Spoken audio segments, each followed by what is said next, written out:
जय श्री कृष्णा। राधे राधे। आज हम आपको बताने वाले हैं महाभारत काल में पांचों पांडवों के मन में कलयुग के बारे में जानने की जिज्ञासा थी। उन्होंने श्री कृष्ण से एक बार पूछा कि कलयुग में मनुष्य कैसा होगा, लोगों के विचार कैसे होंगे, मोक्ष की प्राप्ति कैसे होगी। ये प्रश्न सुनकर श्री कृष्ण ने पांचों पांडवों को वन में जाने को कहा। साथ ही ये भी कहा कि तुम जो कुछ भी वहाँ देखो उसे मेरे पास आकर विस्तार से बताना। श्री कृष्ण का आदेश पाकर पांचों भाई बन गए और कुछ समय बाद वापस आए।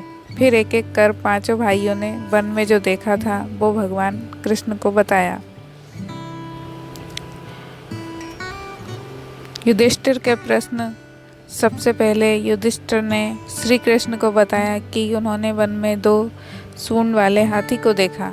श्री कृष्ण ने कहा कि कलयुग में ऐसे लोग राज करेंगे जो बोलेंगे कुछ और करेंगे कुछ और। ये लोग दोनों ओर से शोषण करेंगे।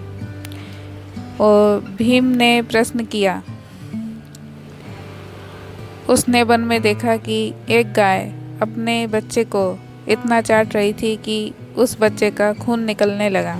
श्री कृष्ण ने उत्तर दिया, इसका अर्थ बताया।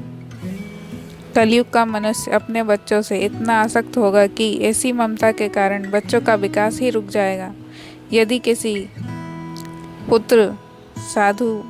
का पुत्र साधु बना तो सब उसके दर्शन करेंगे, परंतु यदि स्वयं का पुत्र साधु बना तो माता पिता दुखी हो जाएंगे, रोएंगे कि मेरा पुत्र किस राह पर जा रहा है। कलयुग में लोग बच्चों को मोह माया और परिवार में ही बांधकर रखेंगे। इस तरह उसका जीवन वहीं नष्ट हो जाएगा। फिर कृष्ण ने कहा कि तुम्हारे पुत्र तुम्हारे नहीं बल्कि तुम्हारी पत्नियों की अमानत है और पुत्रियां तुम्हारी अमानत है। यह शरीर मृत्यु की अमानत है और परमात्मा की अमानत है। फिर अर्जुन ने प्रश्न किया। उसने एक पक्षी को देखा जिसकी पंख पर वेद की ऋचाई लिखी हुई थी, परंतु वो एक मनुष्य का मांस खा रहा था। यह देखकर मैं हैरान हो गया।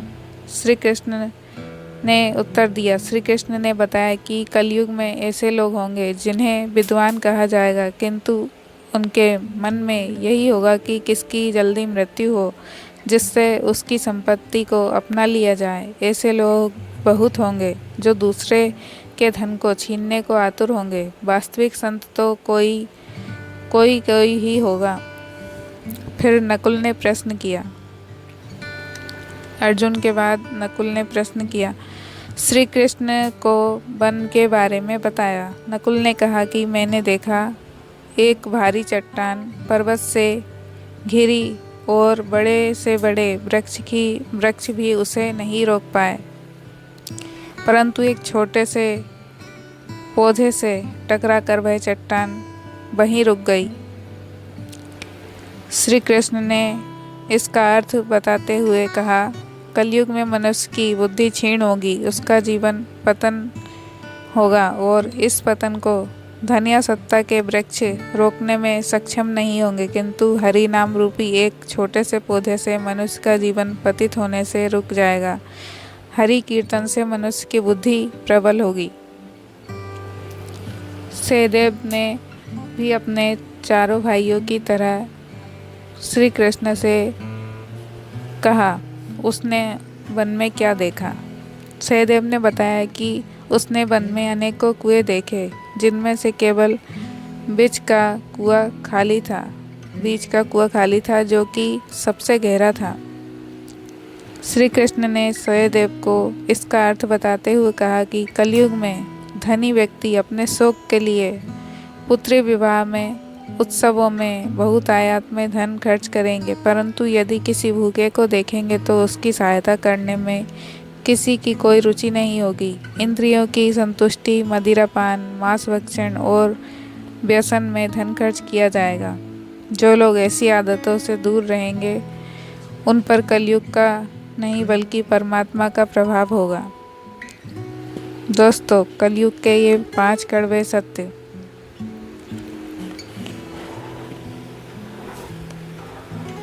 जय श्री कृष्णा, राधे राधे।